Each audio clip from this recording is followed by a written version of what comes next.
மெட்டி சத்தம் கேட்காமத்தான் தலையை வெடிச்சிருச்சு வெகு நேரம்தான். வரப்பில் உன்ன பார்த்த மறுவேளதா இடுப்பில் நிற்குதையோ ஏன் சேலதா.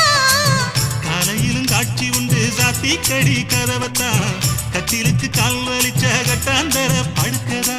உடம்பு முழுக்க இப்போ ஒரு ரயில் ஓடுது மச்சான். வளைச்சு நொறுக்க சொல்லி என் வளையல் கிஞ்சது மச்சான். அடடா அல்வா துண்டு இடுப்பு போங்கிடுப்பு அழகா பத்தி கிச்சி நெருப்பு தூள் கிடப்பு. சலக்கு சலக்கு சரிக சேல சலக்கு சலக்கு வெலக்கு வெலக்கு வெக்கம் வந்தா